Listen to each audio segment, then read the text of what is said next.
is Terry Bradshaw, quarterback, Pittsburgh Steelers. It's 7:15. There's a new home run champion of all time, and it's Henry Aaron. This is baseball, Major League Baseball. And this is ABC's Monday Night Baseball, live from Fenway Park in Boston, Massachusetts. Looking. He's under the gun. He's fired. He throws. It is.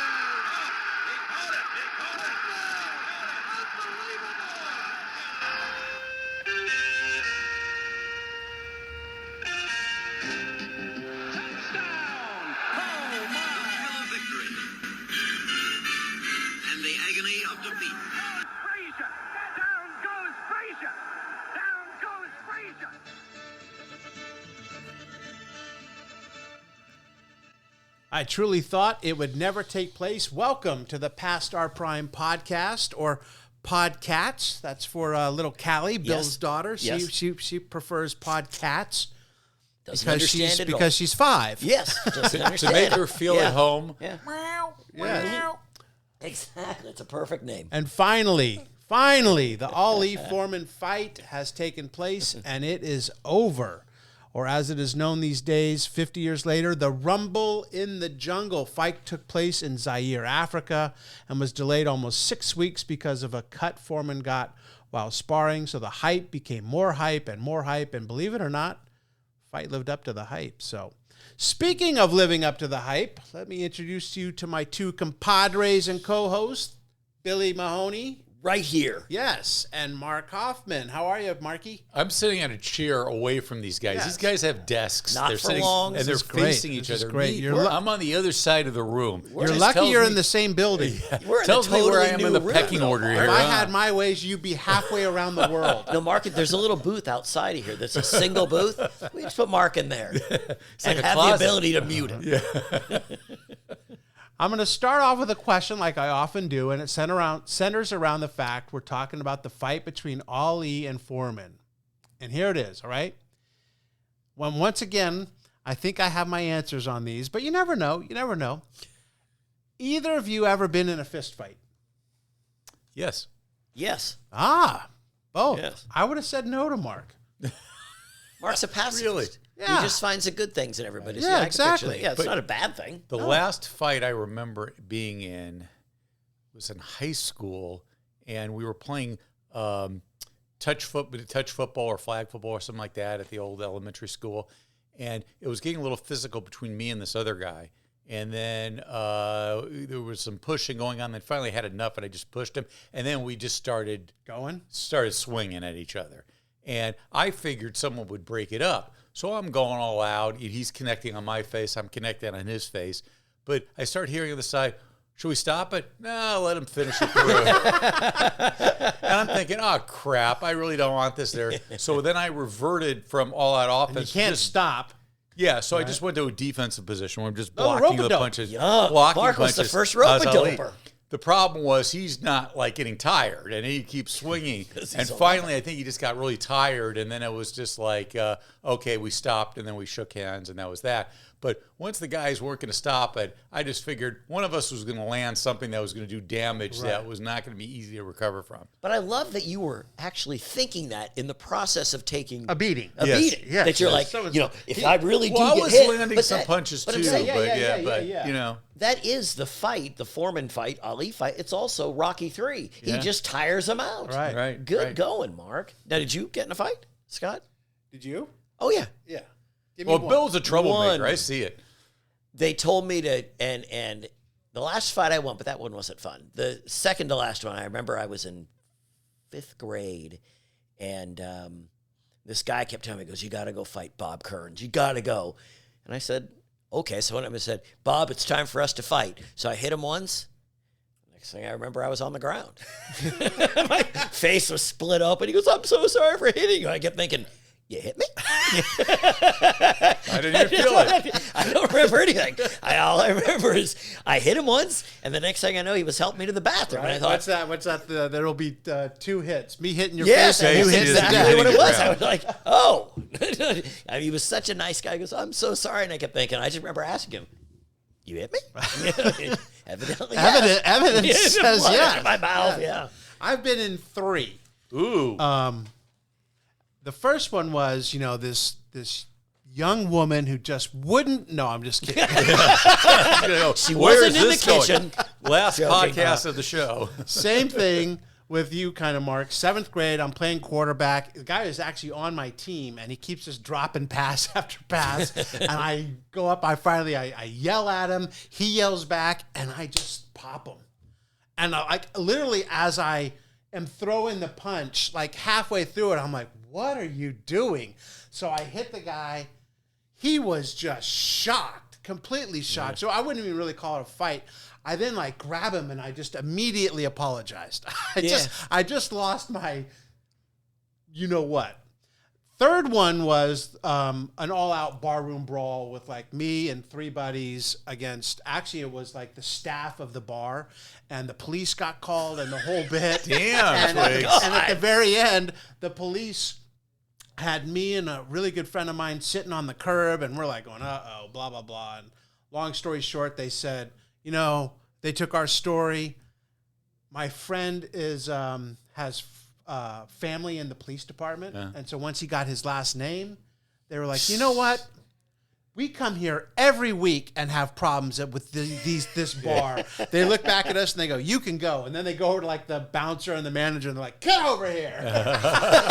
Wow. You had an in. friends in high You're places. like mafia, buddy. But the good one was, it was more of an altercation. It was in the Paramount Studio parking lot when I worked at KCAL. John Ireland. And Ireland and we were done. You'll never be Mark Steinis. That's right. You wouldn't go after Tom Murray because he's got a hockey background. So you don't do that. Yeah, Tom was known to just drop the gloves right in the department. Yeah, exactly. And so it was one of those circular garages, where you're going up and up, and it's just crowded. Every day it's crowded, and I'm busy and whatever. And I finally see a space on the 3rd or 4th floor. I go past it. I'm going to back in. And when I do that, someone else cuts in and takes the space, right? And so I'm having a little bit of road rage, but all right, you son of a... And I drive up. I find another space, whatever. 10 minutes later, I'm coming in the lobby, and there's the guy right there in the lobby. Mm-hmm. And I just kind of look at him I can't... I'm still... Right. Yeah. And... I'll never forget it. You snooze, you lose. That's what he says to me. And I just pop him. Really? And he comes back at me, and we're on the... In the lobby? No, we're actually through the lobby now. Okay. And because I was smart enough to not want to do it in front of security. Yeah. And actually, I didn't. That's the funny part. I didn't pop him. I slapped him. Ooh. I slapped him across the face, and he was so shocked once again. And I don't remember what he said at that point, but did you have gloves on? Yeah, I just remember slapping him. Once he said, "You snooze, you lose." Wow. I got to go back though. Why slap? That's an interesting call. That's a good question because a friend of mine once, we were at a bar, and he was getting heated, and that's what he did. He slapped the guy. And I remember thinking at the time that it hurts, and it's also kind of demeaning. Yeah. Yeah, it is. That's fair. So it was fresh on my mind that my buddy had done that. And well, my father-in-law has been in a bunch of barroom and just fights in general. Right. And he's not a big guy, but he's a tough MOP. Mm-hmm. You don't want to mess with him. Well, the funny thing is I am not confrontational at all. So when I was thinking about this, I was like, gosh, I've kind of been, and none of them, only the barroom brawl was a fight. The other two were just little altercations. But I was at UCLA, and I was parking to go to one of the libraries, and this guy gets on the inside of me, and I figure, he just wants to get around me, so I'm not blocking him. So I move a little bit to the right, and then he just stops. And then as soon as the car moves out, he moves into the spot. Right. And there was another guy in the lot, and he comes out of his car, and I come out of my car, and we look at this guy, and he goes, "What the hell are you doing? What are you doing?" And there's a screaming match going on, and I don't know what's going to happen. But all of a sudden, he gets mad at the other guy for coming to my defense, and then I play off of that by he finally goes, "Okay, well, I'll move the car for you, but not for him." And I'm like, fine, whatever gets me the spot. But my question to you is, has any of you ever been knocked out? No. Yes. That one where you... No, because I remember basically being on the ground, but no, I had been in a car wreck the year before, and I was at a friend's house about 8 months after the wreck, and you guys might have heard of him, professional surfer Jimmy Hogan. He was a friend of mine's friend. We were in the backyard, we had gloves, and I mean, I guess it's sort of the Bob Kearns thing, even though I have some little memory of that but Jimmy hit me, and 10 minutes. Really? Yeah. I mean, I had bad head injury, but still, I mean, Was it just landing on the ground when yes. you hit it? Yeah. And I remember That's usually what it is. I mean, Ron, there are some times when you see a fight or whatever, and Yeah. it's the actual punch that knocks the guy Yeah. out. Yeah. But more often than not, it's the you're Yeah. you're kind of out of it, and then you don't protect yourself going down, and that's like when someone faints, they're in a lot of That's trouble. right. I was knocked out, but not because of a fight. We were playing. We used to, on the weekends, meet at the elementary school when we were in high school and play two-pitch softball, which means if you foul the ball off twice, you're out, strikeout. So I was playing with a guy, Olaf Schultz, who played football, big guy, and he ended up being like head of security for Big Bang Theory. He's had like a whole career of like being a security guy. Anyway, he was having a game where he kept fouling stuff off. He just couldn't get in play. So he would keep striking out and he got really mad. He took his bat and he threw it against the fence. Only problem was I was between him and the fence. And I just heard this whoosh, whoosh, and it hit me on the side of the head. And the next thing you know, I'm on the ground looking up at people. So I was out for about maybe 10 seconds or whatever like that. But fortunately, it hit me right in the flesh of the ear. If it hit me higher in the head, it could have killed me. If it hit me in the jaw, it would have probably broke my jaw. Right. But my ear caught most of the blow. My ear blew up, but it saved me from, Right. intensive damage. Come to think of it, I did get knocked out once. This is funny. It was at the Mighty Ducks' first ever hockey game. We were doing a 30-minute pregame show. And so we were getting guys coming on and off the ice, and so there was no protection on. The glass was down. And so I'm the producer. Camera is shooting out to the ice. I'm behind the camera's not shooting. Camera's got the ice behind them. I'm behind the camera guy, so I never see it coming. Guy takes like a warm-up shot. I never even saw it coming. Puck hits me in the back of the head. Next thing I know, it's like 10 minutes later, or something like that. And everyone's like going, "Are you okay? Are you okay?" And I'm surprised you you're get the still puck? alive. yeah, Did you get the puck? I have no idea. Okay. No, I did not Okay. get the puck. Wow. Yeah. That was a weird one because they had to do, we were doing a warm, we were testing the camera. So I woke up like as we were, and they were wake up there. They had paramedics there, That and had stuff. to hurt, man. So, Yeah, I mean, big lump on my head. Yeah. Wow. I have the greatest segue now if we go to scorecard. Let's do it. Let's go to scorecard. Because in scorecard, there's the whole thing of Dr. Curlin and the whole debate about when you get sprains, pulls, or maybe concussions, what do you use, heat or ice? There's always Right, this stuff. yeah. You're supposed to ice it, or it's the same saying as do you feed a cold and starve a fever, or starve a cold and feed a fever?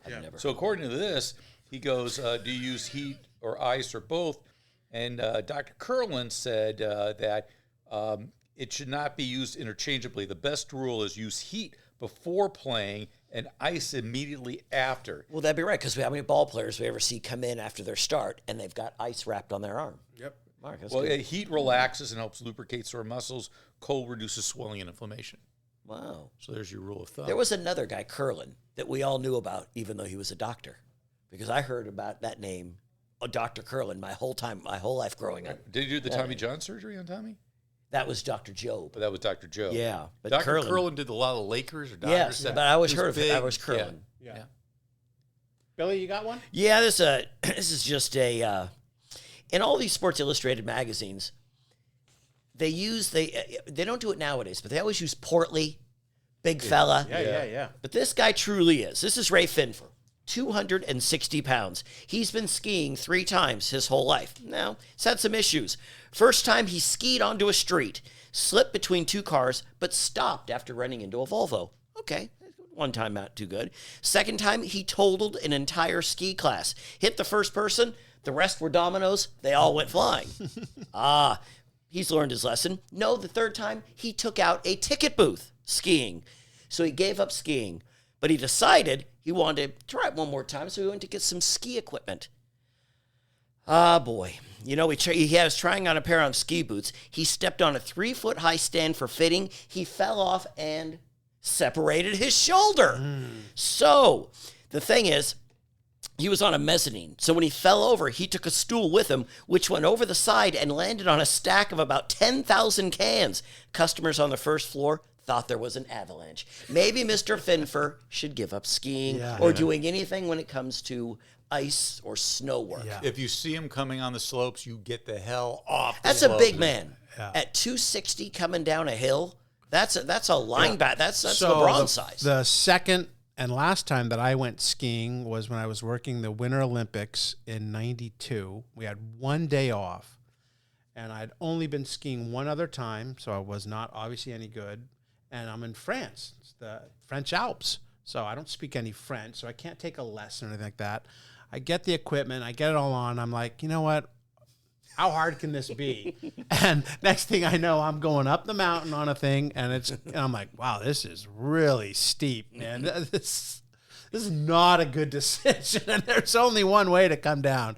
I basically came down a mountain on my ass, but I would have taken out a bunch of people if I had not just like stopped every 5 feet. Skiing looks easy. It's not. It's not. I had hard ones. I did cross-country skiing. He's a good skier. Mark's a good skier. I did cross-country skiing, and that is tough. It looks like it'd be really easy, but the blades are so thin and stuff, and trying to control your speed. I fell so many times, and the last time I did organ damage to myself. It took like 2 weeks before that organ felt okay. That's another thing. Like, It doesn't boom, look tough. I landed. Right. You know? The boots alone are tough. Yeah. Bill, they said it? I do. It's from Marty Allen, the comedian. The trouble with jogging is by the time you realize you're in shape for it, it's too late to walk back. No, that's true. When I was big into running, you You still are, aren't you? not running as much, but walking. But like, when every step you take away is the step you have to come back. And I was always cognizant of that. Yeah, unless you're running in a circle. But like if you run 5 miles away. Yeah, you decide to run 5, you're going the exact way back. Yeah. Mark, you got one? Yeah, I got one. It's from Teddy Brenner, MSG boxing boss, and asked he was surprised that Muhammad Ali's demand for a $10 million purse to defend his newly won heavyweight crown after beating Foreman. Brenner said, yes, I'm surprised, but I'm also surprised he didn't ask for $20 million for his next fight. So true. So true. Well, that gets us to Breaking a Date for the Dance by George Plimpton, famous writer who was in Zaire, Africa, covering the Ali Foreman fight. Foreman, the champion. Basically, nobody gave Ali a chance. He went off, I think, as a 3-1 underdog. The only one who gave him a chance was Ali. And Angelo Dundee. And his people. His right, people, yeah. Fight started at 4 a.m. local time in front of about 60,000 fans, and they were not disappointed. And you're in Zaire when the president of the country is rumored to have paid a handsome penny to put a spell on the 3-1 favorite Foreman. I guess it worked. So. Always love to get in the weeds with these stories because what I found fascinating was the fact that Ali's trainer, Angelo Dundee, got to the stadium early in the morning when they're setting up, and he had them put an extra thick heaping of rosin on the canvas to make sure the footing was really good, okay? Then he also had them hammer wedges under the canvas to make it harder, and this played totally into Ali's game plan of moving, and so he had to make sure he had good footing. Now, the funny thing is that was Dundee's game plan, and that was the game plan going into the fight. Ali didn't tell them what his game plan was, and it wasn't to be moving because the bell rings, and Ali goes to the center of the ring and then retreats to the ropes and basically sits on the ropes for the next 5, 6, 7 rounds. And just lets Foreman do what Mark did in his fight. Just the rope-a-dope. Yes, just And they pound were him. screaming at him. Right. You They're gotta like, get out what of are it. you can't doing? do What this. are you doing? Yeah. And he said to them at the end of the first round, don't talk. I know what I'm doing. And you just got to think that they're going, what? Yeah. Because Foreman is just this monster of a puncher, and but he's not landing anything. Nope. He's not hurting Ali. And Ali hit him just enough Right. to keep it honest, so they didn't think he was going to take a kind of like beating. reminds me of the Sugar Ray Hagler fight. Yeah. That's kind of what Sugar Ray Yep, did. yep. Moved, Yep, stick. yep. Then Right. they even said in that fight that like with 30 seconds to go in the round, someone in Sugar Ray's corner would scream. Yeah. And that was Sugar Ray's cue. Yeah. To leave an impression of the last 30 Yes, seconds 'cause of that's what the people round remember. that he did something, because the first 2.5 minutes of the round he didn't. So I think what you said, though, when you talked about Angelo Dundee doing the ring stuff, both fighters agreed to this. And I kept thinking, Right. to me, I kept thinking, Right. this is, you're giving Ali the advantage by allowing him to do all this, because we knew what Foreman was going to do. But it was because Foreman was so overconfident. Yes. His manager, Dick Sadler, said he had no issue with it because the best way to slow down a ring is with a hard left to the That's jaw. right. Yeah, that's true. So he was like, do whatever you want. Sure, fine with me. We're going to pound you. And they did pound him. They just couldn't connect. So. What I liked was Ali's preparation the night before the fight. So basically, he's kind of, what does he do? So when we talked to Jada Foreman, she says that her dad likes to sit and watch Westerns, which, like I said, I'm all there. Let me sit next to George. We'll watch Westerns together. But what Ali loves to do is watch horror movies, which, again, right up my alley. Hey, come on. I'd like to sit next to and watch a bunch of horror movies. So the night before the fight, he watched a movie called Baron of Blood. Have you seen that? I have not, but I'm looking at IMDb right now, and it's like, it's not a spaghetti western, it's a spaghetti horror movie. It's filmed in Europe. It has one American actor, Joseph Cotton, in it, and basically it's like a scary horror movie. But Ali said, and it scared him and had him on the edge of the seat, but he wasn't frightened about what was coming the next day. Right. Like the movie scared him, but not Foreman. He was able to escape. Right. Yeah. Right. That was Because he's the one that knew. Ali obviously knew his game plan was spot on, Right. even though no one else in his team knew or would have believed that. Because how could Ali go to Dundee and all them and go, okay, tomorrow we're going to walk out to the center of the ring. I'm going to go back and take a beating, and then I'm going to win. They'd go, no, you're crazy. Can't do So the that. thought Yeah. that, Yeah. he did that, and from getting up at 2 a.m. as well. So Ali didn't even sleep the night before. No. I would imagine do it's that. so hot there that, no matter what time of year it is, that fighting in the wee hours of the morning is probably the best time, the coolest time. And Ali obviously did so much to Foreman. They said after the fight, Foreman wasn't even sure if he won or lost. Right. That Ali obviously did the It damage. was like 15 minutes later Yeah, just- before he realized what had happened. Exactly. 8th round, Foreman, weary from all the blows he hadn't landed, gets caught with a flurry of left and rights, and before he knew it, it's over. For the first time ever, Foreman had lost. And Ali, for the first time since 1967, is heavyweight champion of the world. After the fight, Ali coined his style during the fight as the rope-a-dope. He was a great fighter. He would tell you the greatest of all time. Right. Unbelievably talented and smart, a deadly combo, as deadly a combo as the right-left that ended the Rumble in the Jungle. So what a great, this is another one of the reasons why we do this show, because I didn't get to live through the Rumble in the Jungle. It's just kind of like 10. folklore, but it was the attention of the sports world. That's for sure 50 years ago. Next up, the Aggie joke is on its way out. Now, Texas A&M, they've been a pretty good college football team basically my whole life. I'm not great. They're in the middle. They're always in Yeah, that 10 yeah, to 20 yeah, range. Maybe a little less this year. I don't know. The A&M is agricultural and mechanical college. That just screams football. It doesn't does. It's It a does. military school, too, which is interesting. So a Yeah. lot of people think the M is for military, not for mechanical. Right. They've been, like I said, they've been good. Started in 1983, though, is when they started a tradition there that I think is as good as any in college fire. football. The Yeah. 12th man, Yep. Right? where they used to have what do you call it?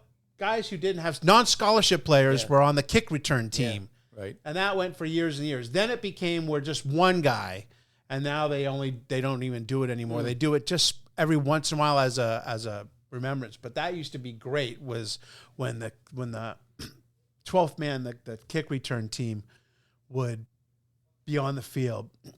The other thing they do is the entire 38,000 student body, they stand the entire game. They don't sit down for one moment, so that's kind of cool.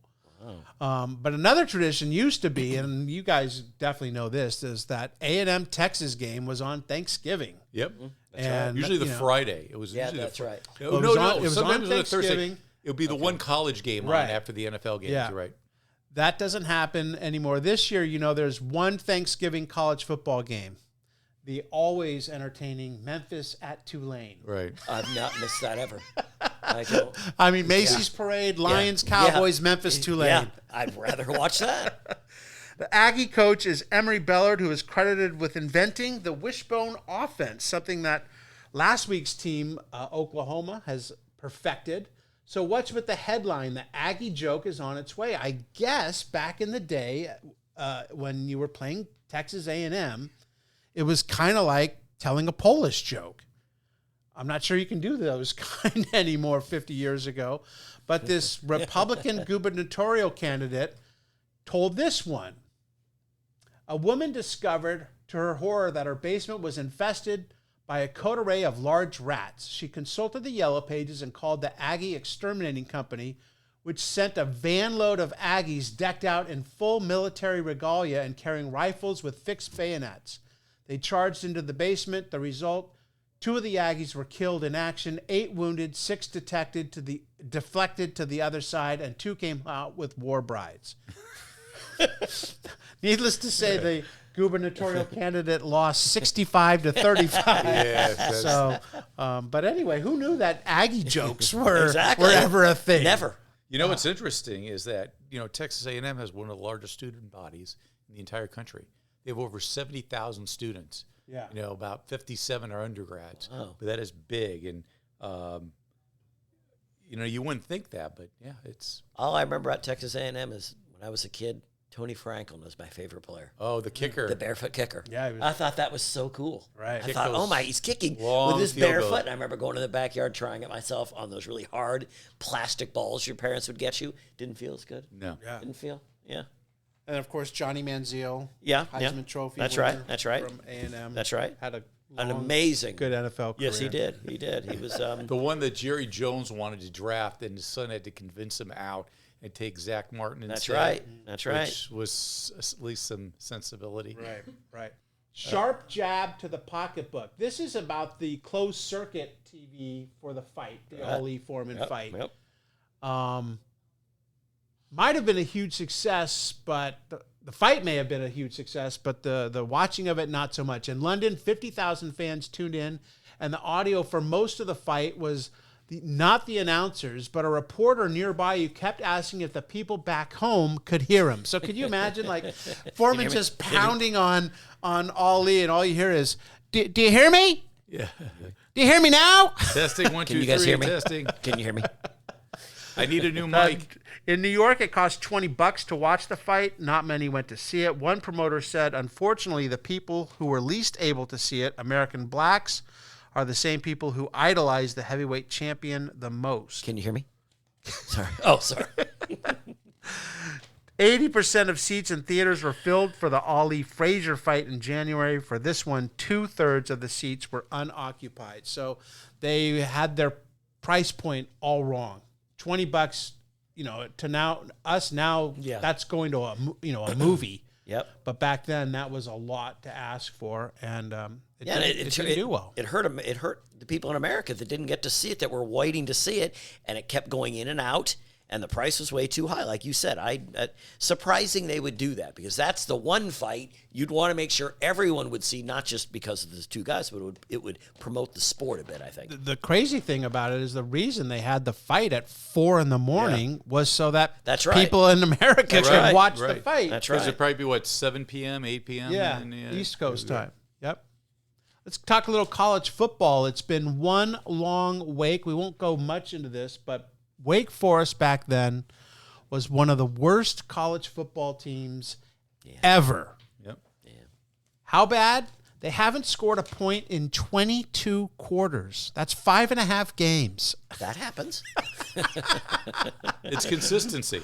They went 1-10, beating Furman 16-10 in their final game. They scored 74 points total in 11 games. That's just less than 7 a game. So, I went back and looked at some of their stats. Yes. And Oh, I wrote them down. Yeah. They were actually very terrible. I was just talking about when they met up with Arnold Palmer and Gerald Ford. They didn't score a point in any of those games. They got shut out. 47-0 to Ford and 55-0 when Arnold Palmer gave him the speech. Which I think he was a Wake alum. Maybe. Yeah, they were. Yeah. They were. Oh, that's too funny. But here it is. They were 14-62 from 1972 to 78, but they did go 8-4 in 1979. Wow. Yep. They turned it around. Yep. And now they're an okay ACC team. Yeah, they've had some good. Yeah. And who's one of their biggest alumnuses? Football wise or basketball? Football. Tell me. Brian Piccolo. Oh yeah. Oh, that's Brian right. Piccolo's That's Wake right. Forest, right? That's right. I'm thinking basketball. Yep. You know, Tim Duncan and. He had over 1,000 yards and 15 TDs back in 1964. But yeah, Great it's year. amazing that. So they went, okay, so their third game, fourth game, fifth game, sixth game, seventh game that year, all those games they were shut out. Yeah. Crazy. That's bad. Yeah. I don't know. Yeah, I don't think that. I wonder if they had press conferences back in those days, or you just the game's over and you get a print reporter. Because if you had TV there, you're just. What do you ask? You almost got that third down from your own 38. Did you think about going for it? The fourth down, did you maybe throw a bomb? Yeah. What did you see when the 4 defenders were all in your face? NFL action, the Bills and the Pats. How about this? They're battling for the division lead. 2 teams that normally have struggled in the AFC East are tied for first with the Pats' only loss, a 30-28 defeat to Buffalo. This time, the Bills won by an even closer score, if that's possible. Yes, 29-28. So 2 wins for Buffalo by a total of 3 points. I think New England started that year like 6-1, and they finished 7-7. Yep. So those 2 losses really kind of just derailed their season.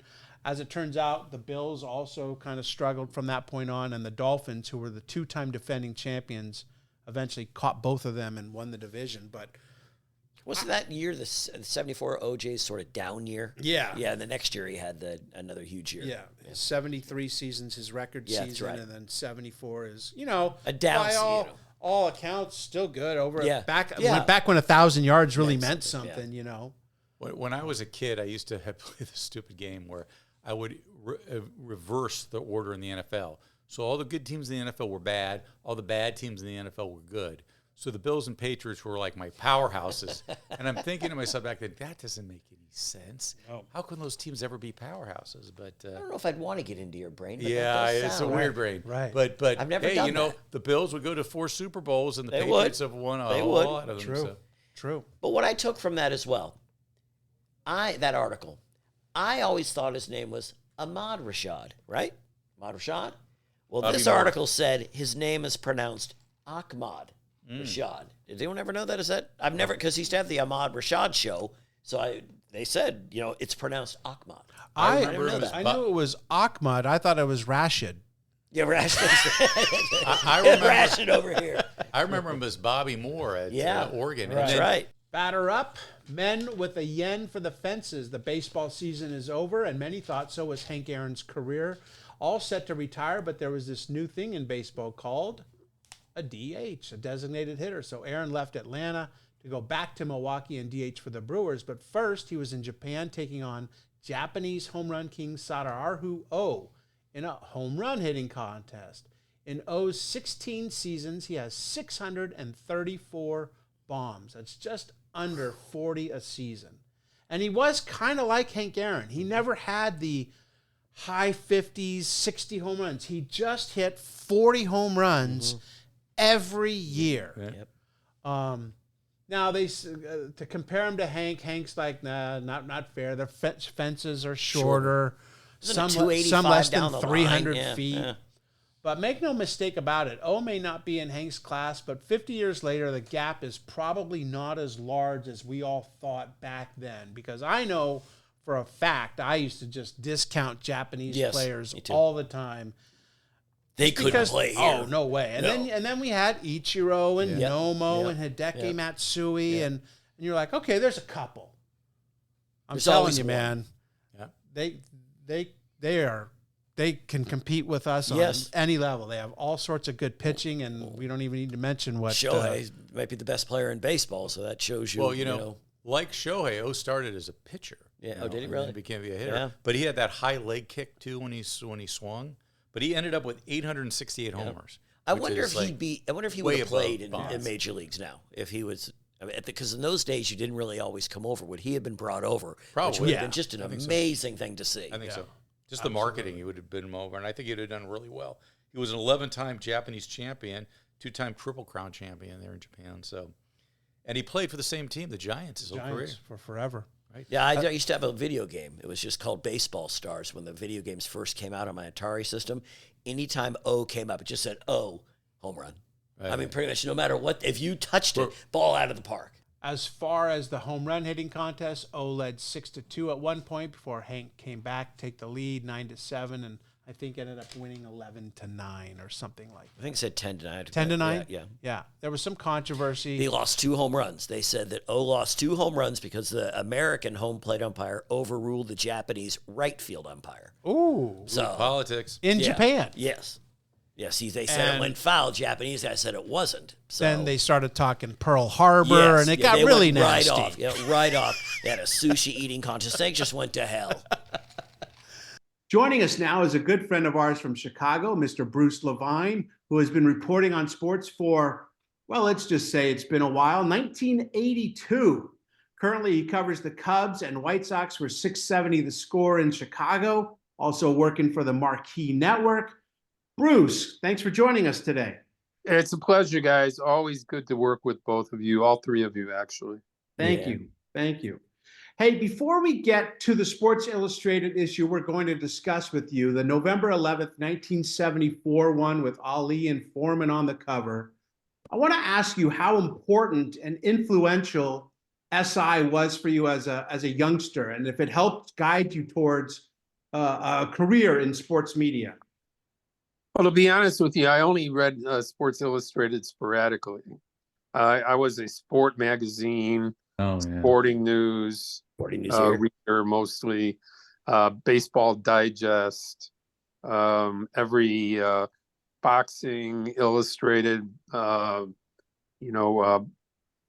wrestling news, wrestling illustrated. I was more into that than I was into Sports Illustrated because I was always thrown off by all the sports that I didn't really go into, like hunting, rodeo, archery. It was just yachting, goats. I didn't think I was getting enough for a bang for my buck, so I didn't start reading it until probably the 70s, because in the 50s and 60s when I was growing up, it just wasn't. I wasn't looking for the great writing. As I learned going on that there were some of the greatest writers in the world in Sports Illustrated, and I started to read it. I mean, I used to just on Wednesdays just run home to get the sporting news, so I can completely concur with that, and just go through box scores after box scores of all over the stuff. So I can certainly relate to that. And it had a newspaper feel to it, It did. Well, it was. Well, look, they'll have them. Greatest gift I ever got was from my bar mitzvah in 1962. My aunt and uncle gave me a subscription to the sporting news, and so every week, I would pick that up like you, Scott, and I would praise them. I praised them until the day they passed away. And I would always tell them it was the greatest gift I've ever gotten. Right? It is. I still have my sporting newses, and I'll still look at them, and it brings me back to whatever year it is, 81, 77. It puts me right back there. Just this will really date me. The first sporting news I ever remember getting had Tony Horton on the cover, and I didn't even remember who Tony Horton of the Indians was. Sure, Red Sox first baseman, right? Yeah, and then he played for the Indians, and that was It doesn't date you as far as me, buddy. Yeah. Who's your first, Bruce? I only Who go was to your I only go first? to late 60s. That's as far as I get. Bruce, who was your first sporting news, if you can remember? My first sporting news that I got in the mail was 1962, but the first one I remember getting from my uncle was 1959. And I think right around that time, the sporting news started to cover other sports for the first time. Yeah. Before that, it was the Bible of baseball. You know, Mhm. it was really, you know, that's how they advertised themselves, as the Bible of baseball. And it was cover to cover baseball, you know, 365 days, you know, 52 weeks out of the year, covering box scores from the major leagues, triple A, double A, the winter leagues. It was just, you know, a phenomenal thing that got me through the winter. You know, it was just was something, you know, that really helped me fall in love with the game of baseball. Let's go Yeah, back to time 50 years, Bruce. And in this issue, we just spoke of the home run hitting contest that took place in the fall of 74 after the Major League season ended between Hank Aaron and Sadarahu Oh. Aaron in April of 74 sets the all-time record for home runs, passing Babe Ruth. Oh would later amass more than Aaron in Japan. How good was Sadarahu Oh? Well, you know, I never got to see him play. None of us in the United States did. But, you know, talking to Henry Aaron over the years, and I was fortunate enough to have numerous conversations with him, he was convinced that O would have been a star in Major League Baseball, and that he was just an exceptional hitter, an exceptional athlete in person as well. They developed a strong friendship, and, you know, here you had the two home run kings of two different countries, two different worlds. But the world of Japan always loved its baseball, you know, going back before World War II all the way back, and then after World War II again, you know, it became, you know, the sport of Japan. And all those barnstorming tours that took place with Babe Ruth and Lou Gehrig back in the 20s and 30s. And then, of course, you know, the All-Star games that started to take place between Japan and the United States, I believe, in the 60s all the way through the, you know, I think they were taking him all the way through the early 2000s. I don't, you know, they don't do it any longer, but it was a long awaited time for people in Japan to see the all-star teams from the United States come and play. And Japan more than was equal to the task against the American teams when they came over. You know, Yeah, I'd say anyone that ever could go to Japan is please check out a baseball game, just one baseball game there, because I always say it's like going to a college football game, but they're playing baseball. The atmosphere is Right. crazy. I was fortunate enough to cover the 2000 opening day between the Mets and the Cubs in Japan, and it was, as you said, it was shocking to see cheerleaders and people blowing horns and you know, drums pounding during the game. It was a much different way of ever watching a crowd than I'd ever watched before. And you know, I'd already been covering Major League Baseball for almost 20 years at the time, so it was great. But Japanese baseball, fantastic. People love the sport as much as they do here. There's no question. Now, Bruce, I looked, and mind you, you might not have know all this, but there was a number of major league pitchers that faced Aaron. Did you talk to anybody, or did you know anybody that ever played with Aaron or actually got to face him? Because Carlton and Palmer and Dobson, guys like that, got to face O. Did you ever talk or know anything about that? Well, Warren Spahn told me that whether it was you know, it was Mays or Clemente, he always thought that Hank Aaron was the toughest out for him. Said that he was, you know, he was a line drive hitter, but he was a home run hitter. You know, hit 14 home runs or 755 home runs, but never hit 50. The home runs were a product of a level swing, line drive swing that he took. There's no memorable footage or remembrances of Aaron's 500 feet home runs because they never went that far. They were line drives, and he was just a fabulous hitter. A more modern day version came along, like Aaron was Eddie Murray, who never hit more than 33 home runs and hit over 500 home runs. So he was just a fabulous player, a fabulous base runner.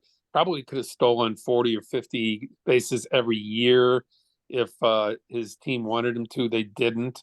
Was a superior right fielder. Kind of got pushed in the background because it was the same era as Clemente, who was more spectacular. But Aaron was every bit a Gold Glover as Clemente was. He just didn't get the hardware because they played the same position. And Clemente was, maybe the best outfielder that ever played. I feel, Bruce, like for the longest time, we in America discounted how good Japanese players were. Even in recent times with Ichiro and Nomo and Koji Uehara, they were always seemed like outliers. Is that sentiment finally changing? Well, a little bit. I think it was basically body construction. I don't think the Japanese players use their lower half as much as American players do, and therefore they don't produce the same amount of power. But that's changing. I think the body types and the training is getting different in Japan. They were more of a contact league. 20, 25 home runs was a lot there, and they were more into not striking out, making contact. The only big hitters from Japan before Otani coming over here was, big time home run hitters was Matsui with the Yankees. Mm-hmm. Before that, you had Ichiro, and Ichiro was maybe the best hitter outside of maybe the Tony Gwynns and the Carus that I ever saw. He was so disciplined. He knew so well what he was doing. The guy, if you ever watched his batting practice, he would hit 7, 8, 9, 10 home runs in a row during batting practice. And I remember talking to him at the All-Star game one year, got him to the side for a few minutes, and he didn't talk to the media once and much, and he didn't speak English at all on the record, but he spoke English. And I said, I just saw you hit like 7 home runs in a row, easily, 375 to 400 feet right field. I said, if you wanted to hit 30 home runs, could you do it? He said, yeah, there's no question I could. He said, but I would only hit 275 or 280. And that's not what my game is. My game is to get on, to get hits, to steal bases, to play great defense and help my team win that way. So he used to entertain himself by hitting home runs, but the guy was one of the greatest hitters that ever lived. I don't think there's any question about it. If there was a top 10 of great hitters, you'd have to put Ichiro in that category. So does Otani transcend everything? If Otani was playing in the 70s when O did, would he come over to the States, or is it more of a today thing, or is just Otani so talented he would have gone whenever? Well, Otani's, as we've seen, and we don't get to speak to Otani for the 6 years or so that he's been here. He doesn't have the time or the inclination to speak to the media. So once in a while, after he has a good game, he'll talk to the Los Angeles media, but there's no one-on-ones. You haven't seen any elongated, long interviews with him. He doesn't believe in it. And as a pitcher and a hitter, talking to his teammates, they would tell you that he is the most dedicated guy with with the most ability and the most dedicated player they've ever seen. They talk about his 4 or 5 hours of training as a pitcher and a hitter every day when he was doing both. And I would say that from what I've learned about him, as soon as he could come over to the United States, which he did, he came because he wanted to be playing against the very best players in the world. And in America, we still have all the Latin American players and players from around the world. We still have the best baseball. We still have the best talent. Japan has caught up quite a bit, especially pitching wise. Bigger, stronger, smarter. Pitching has come all the way to the point where every year American teams are seeking Japanese pitchers. But in the case of Ohtani, you're talking about one of the greatest players, pitcher, hitter, baseball athletes that ever lived. I don't think there's any question about it. I think in our era, we're always rushing to compare, him and Ruth and, him and the greatest hitters, the greatest pitchers. I don't think he's quite there because of the fact that he hasn't put the time in, but there's no doubt that his abilities are, right there with Ruth and very few others that could do just everything on the field. In other words, you saw him steal 50 bases this year and hit 50 home runs. No one had ever done that before. They were just talking about 40 and 40 before this. And, with Acuna, the 40 and the 70. But, this guy can do anything. And it's almost to me like watching a video game. Bruce, you're as close to baseball as anybody I've ever met. Did you see the impact or just see how great Ohtani was going to be when he first came here? Did you see what he would be able to do when you're like, oh, this guy's going to be awesome? Or did you just think, we'll see? No, I had no idea. I thought he was going to be good. All the scouts that had, my friends who were international scouts told me that this was a special player that combined the skills of pitching and hitting and power and base running, that he was going to be a special player. But there was nobody at that time saying he will be the greatest player among the top players that ever played the game. And, in a short period of time, 7 years, he's done that. He is that. The sad part is his body's breaking down. I'm one person, and I'm negative in a positive way. I want to see Ohtani hit for the next 10 years. I want to see what he can do. I want to see what magnitude he can get at. I think that the combination of pitching and hitting is tremendous and wonderful, but I think the wear and tear on his body, now reaching 30, is not worth the possibility of him tearing up his elbow for a third time and maybe impacting the way that he swings the bat. Yeah, there's a lot of people out here in LA that, despite the fact that he got that unbelievable contract, that are rethinking that maybe he should just concentrate on hitting the baseball rather than throwing the baseball. I mean, why should we we're fans of the game. Why should we insist that he do both?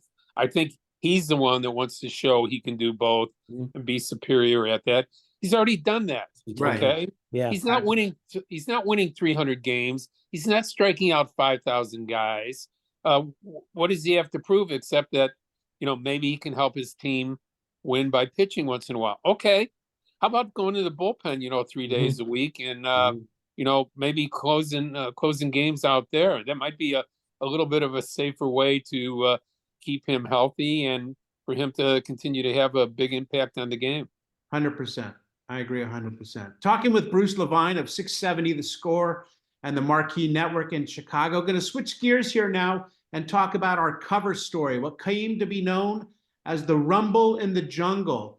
For many of us growing up, we can tell you where we were for monumental sports events. Dwight Clark's The Catch, Buckner in the World Series. So, Bruce, where were you for Ollie and Foreman in the Rumble in the Jungle?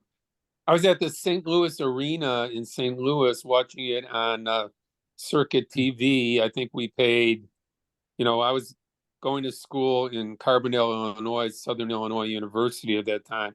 That's 90 miles from St. Louis. That was the closest that we could see a closed circuit broadcast.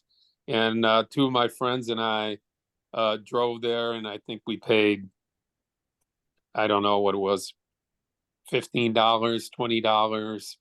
Might have been high as 25. I don't know. But we watched it at the old St. Louis Arena where, they played hockey at that time, the St. Louis Blues. And it was packed. I mean, it was a jam-packed night. It felt like we were at the fight, okay?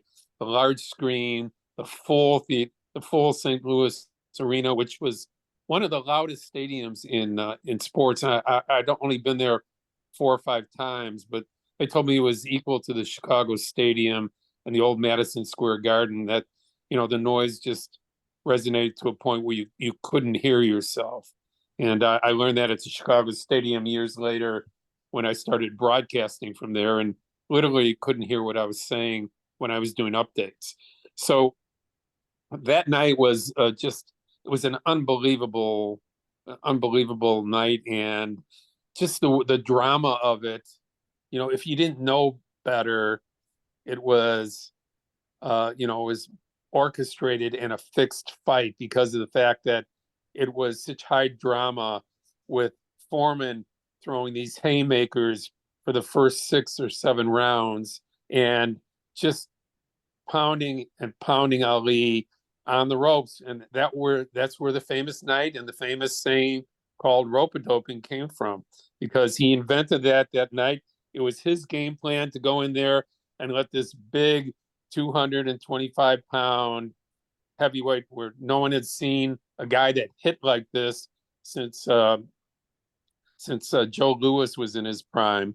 And, the odds were extraordinarily against Ali lasting more than a few rounds. This was a guy that annihilated Joe Frazier. And, obviously we had the Ali Frazier three fights, which were historic, but nobody gave Ali a chance in this except Ali, who knew that it was 90 degrees outside, that if he got Foreman to punch himself out, and he survived, that his game plan was to pick it up in the 7th and 8th round and eventually finish him off, because he would be played out.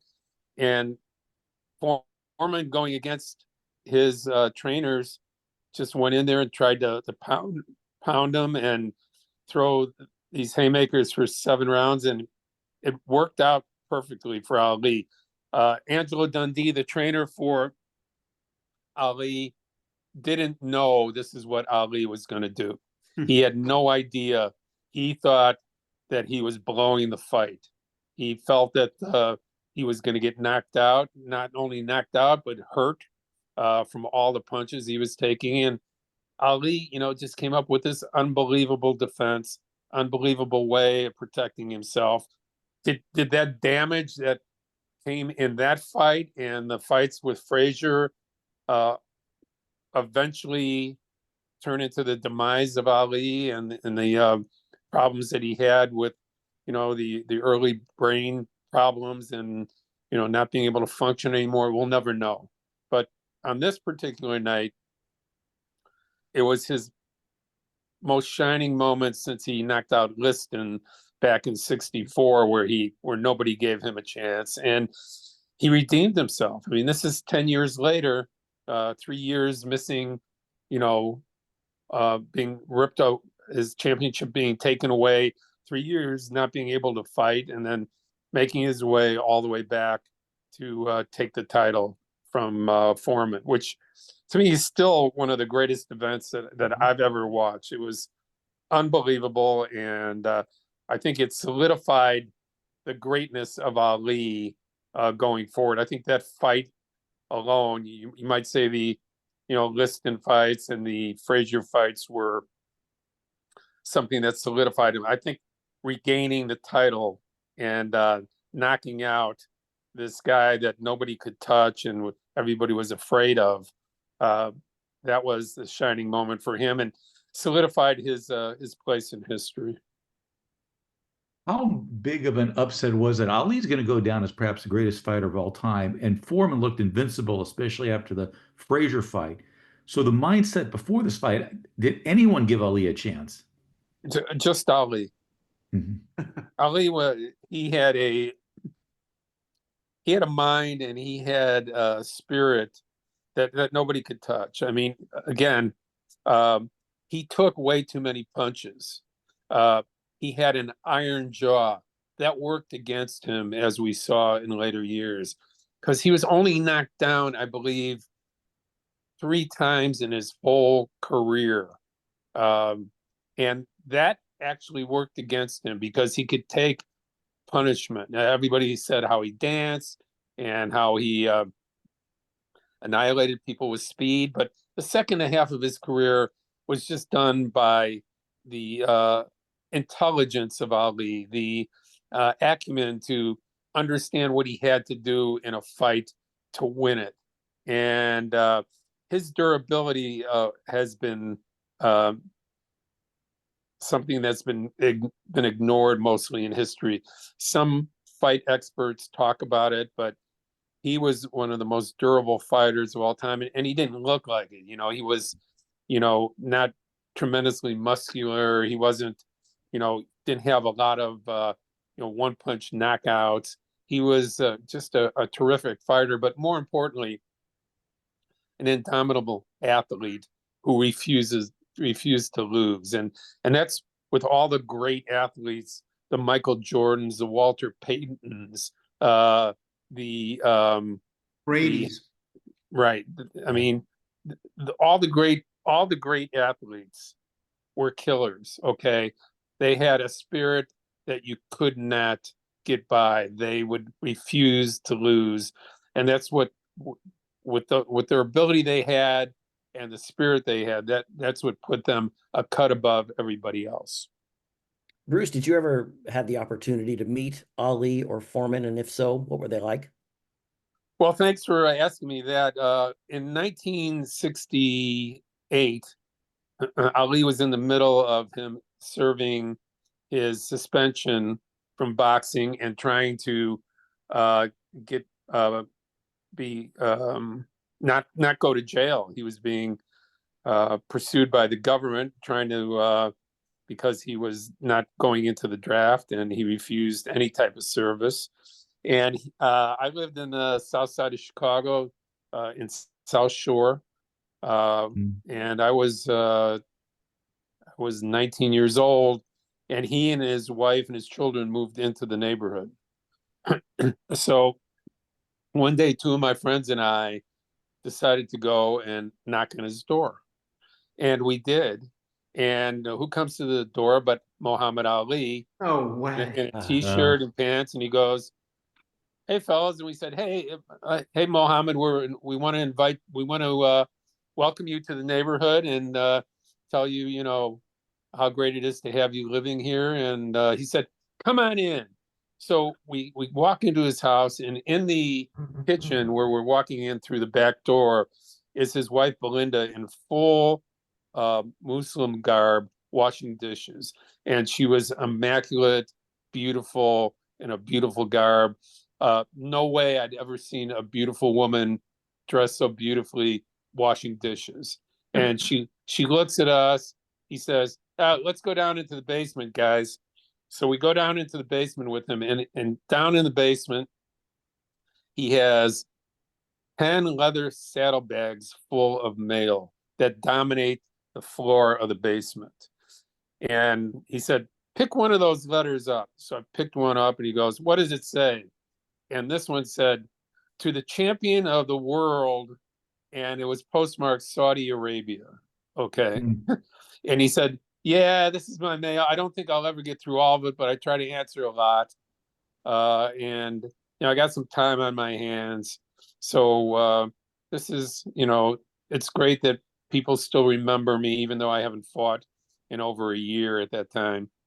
And then we started talking about the Liston fight, and both fights. And we talked about him not wanting to go to Vietnam, him not wanting to go in the service. And then he started shadow boxing with us and fooling around. We probably stayed for, I would say, an hour in the basement with him. And he was the same way with us as he was with Howard Cosell. He was the most natural person. There's nothing phony about Muhammad Ali. He was the same person, whether he was talking to a king from a foreign country, a president of the United States, or 3 19-year-old guys from the south side of Chicago. It was a phenomenal experience. And later on, I met him again in 1989. I interviewed him for the Sun-Times and did a story on him. And he was just starting to show the signs of not being able to speak very loud. He only talked softly at the time. His memory was good. He told me he remembered kids like me coming to the house and coming in the house. He said, I don't remember you specifically, but there were probably 15 times where kids from the neighborhood came by, and I let them in, and you know, we got to know each other. So it was a great experience to be able to come back from an 18-year-old to at that time I was probably 38 years old, and interview him. At that time, he was just starting to lose it. It wasn't too long before, in the early 90s, before he wasn't speaking much anymore. After that, the wear and tear had taken, everything away from him. What a wonderful memory, Bruce. Unbelievable. Wow. My goodness. Yeah, it was a great night. But I know we weren't going to all be talking about all of this, with Ali, but Ali was, he was, I would say, from Joe Louis to Joe DiMaggio to Ted Williams and Mantle, Mays and Aaron, Ali, Ali was probably the biggest, probably the most important athlete of the second half of the 20th century. I don't think after Jackie Robinson, I think he was the most important athlete for many reasons, not just race, but just for the respect of people around the world and all races. I think he was totally historic. And as far as athletes go, I would put him right there with Michael Jordan as the probably the two greatest athletes that I've ever seen in my time. And it brings us back to Ohtani now, where most people say he might be the greatest baseball athlete that ever played. And, the things that he's doing and the numbers he's putting up, if he has any good luck at all with health going forward, he just might prove that. Bruce, you kind of mentioned this, but Ali was such a media force at a time when the media and sports were still kind of, I wouldn't say in their infancy, but it wasn't obviously what it is today. So there have been other great physical fighters. There have been other fighters who were really smart. And there were also great self-promoters. But he combined those three skills like nobody else I can ever recall. Well, just the brashness of him. And remember, he came along after John Kennedy was assassinated. Okay, and the country was really hurting. And then, the war in Vietnam just started to pick up in the middle 60s. So there was a tremendous backlash of young people like myself and people that were growing up at that time who no longer believed in the establishment and pushed against it. And in Ali, he stood there against the establishment and said, I have no fight with the Vietnamese. Okay, I don't have any fight with them. I'm not fighting to kill them in their country. Okay, so he was part of the the revolution that was taking place by young people in our country in the mid and late 60s. And he was a spokesman for young people, standing up against the establishment and saying, if I don't believe it, I don't have to do it. And he put his money where his mouth was. It cost him 3 years of his career, or the prime of his career, and it cost him, multiple millions of dollars. But he stood for his convictions. He stood for his religion, what he believed in. He stood for the youth of America and stood up. And there were more people in my era at that time that had the highest esteem for Muhammad Ali, regardless of what he was able to do in the fighting ring. He was just a heroic person who spoke his mind and spoke for young people in America at that time. So, Bruce, we do a trivia segment here on the show called 50-50. I'm going to give you a 50% chance of getting this question right, true or false. And I could go in either direction. I guess we could do either the Lee Foreman fight or O. I'm going to go with O. So here's your true or false question. Warren Cromartie named one of his sons after O. True. That is true. Yeah. Odie O. Cromartie. Odie O, yeah. And I knew Warren. I covered Warren for most of his career when he'd come in to play the Cubs. It was with Montreal most of his career. He's a terrific guy. And yeah, I did know that. And it's a good question. I mean, it's an easy yes, right? I mean, even if people didn't know, they're going to guess yes. But I would just say that, in wrapping up here, Hank Aaron was one of the most interesting, fascinating people I ever met because of his humbleness and the fact that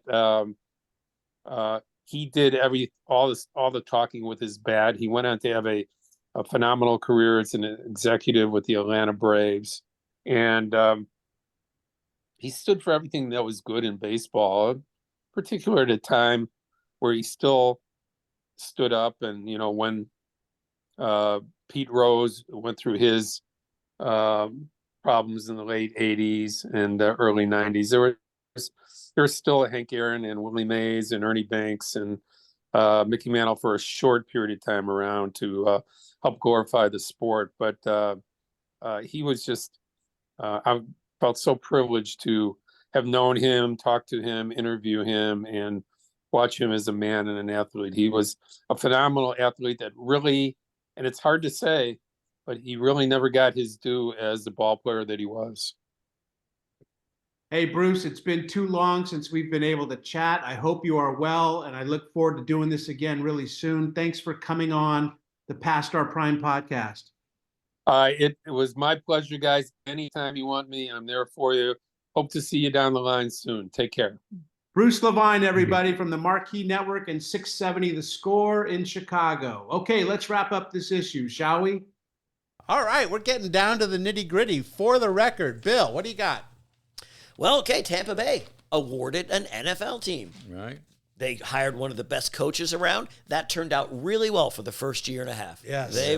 They were unstoppable. Them and Wake Forest were sort of in that same category. 0-26 yes. under John McKay. Yes. They didn't have a name at that time. They just said Tampa Bay. Franchise. That's right. But I want to know who came up with the orange-sickle uniforms, because they might have been ugly, but they were distinctive. Yeah. They were distinctive. Yeah, they were. And it stood out, I mean, it's funny. When I think of Tampa, the only thing I think was Garo Yepremian or whatever it was trying to, they snapped the ball back and it's bouncing and he's trying to kick it. Yeah. Tampa was bad. I just love that one McKay quote that we talked about when JK was on the show about when they won their last 2 games, I think in 77. And he said 5 more plane crashes and we're in the playoffs. Was that the execution one with John McKay as well? Yeah. You think about execution? I'm all for it. Nobody gave the Warriors much of a chance in 74, but Golden State was looking to make believers out of the rest of the league, led by Rick Barry, who scored 30 in a win over Buffalo, followed by a win over Seattle, in which he scored 45. Future Hall of Famer will be a guest of ours next month when he's on the cover of SI, December 16th. Can't wait to talk to one of the guys that really was why I became a Warriors fan. I was 6 years old, and this guy could do it all. I just loved his underhand. I used to, as a kid, I watched that. I thought it was the coolest thing. I tried to go out in the basketball court and do it. And I made him. Yeah. And he was just the coolest. Catfish Hunter named Cy Young Award winner. He won 25 games for the A's as they won their third straight World Series. What I like was they had ABA breakdown, and the Spirit of St. Louis beat the Conquistadors, San Diego Conquistadors, 130-106. Marvin Barnes had 48 points and 30 rebounds in the game. Wow. 48 points and 30 rebounds. It's an average night for Wilt Chamberlain back in the day. Yeah. 30 rebounds. I wonder when the last time someone had 30 boards in a game. I don't think it was that recent? long ago. Wasn't it recently? No, But it would be an aberration for Yeah. sure. Back You're then, getting a lot 20 in the rebound 20s. games back then were pretty. Yeah. And now you get a lot of rebound. People get in the 20s and rebounds and stuff like that. Yeah. Faces in the crowd. You guys got anything? I got one. Go, Mark. Rick Murphy, sophomore at Western Michigan University in Kalamazoo. He set an unofficial world record for the 50-yard hand walk, palming the distance in 25.725 seconds.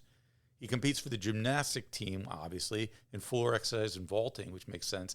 But I've never heard of, hand walking as being a competitive sport, but that'd be kind of interesting. Have you guys ever hand walked? No. No, my mom could do it. Oh, really? I Yeah. could not. Yeah. I've got Cindy Meserve. She was the first woman to play on a men's NCAA basketball team. She played at Pratt Institute in 1975. Wow. Who? What was her name? Cindy Meserve. Good for Cindy. Yeah. Trailblazers. Let's wrap it up, Billy, with a 19th hole. I'll try to make it quick. Right? I'll make it Because quick. this person was not happy. No, he didn't like women. He didn't like Cindy. Robert Fisher. Or hand walkers. Exactly. Cindy can go to hell for any concern. You're not on that court.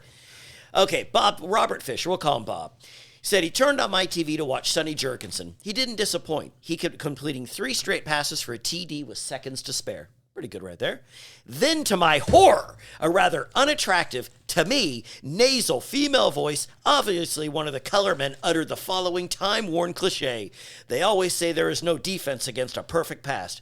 Frankly, this completely spoiled what could have been a very pleasant afternoon. Although I think women should be permitted out of the kitchen, I see no reason for them cluttering up a sport like football. Bob. Come on, man. Damn it, man. His day was ruined. Yeah. He said they can come out of the kitchen. All right. I mean, he's evolving. He is. Don't go into the dining room when we're watching the show. Of course, you do realize he was murdered by his wife, too. Yeah. Yes. And not convicted. Exactly. Oh. All right, there you have it. Ali is the heavyweight champion of the world, and we aren't done talking about him yet. Nope. He's the Sports Illustrated Man of the Year for 1974. So we've got more on Ali next month with a very special guest to talk about the champ. Can't wait to talk with that one. We'll tell you about that as we get closer. Any final thoughts, guys? Ali, to me, it was such an unbelievable career, but he's remembered, I think, for 3 things: the Sonny Liston fight, the Phantom Punch, the fight against Foreman, and then, of course, giving up several years of his prime, to protest the war in Vietnam and refuse to be, go into the Army. Yep. I just look at it and we saw Foreman, but there are people nowadays that only know George Foreman as a pitchman, as the grill guy, that he changed his life so much, went totally opposite from what we all saw. And there's people out there that go, yeah, George Foreman, love his grills. Yeah. One of those people being his daughter. Exactly. Right? That's right. When we asked Georgetta, she was like, I don't know the 1974 George Foreman. I only knew That's right. the happy, and he had plenty of reason to be happy. Yeah. All right, let's sign off, okay? Goodbye. Goodbye, boys. There we go. That's nice. For Bill, for Mark, I'm Scott. We are Past Our Prime.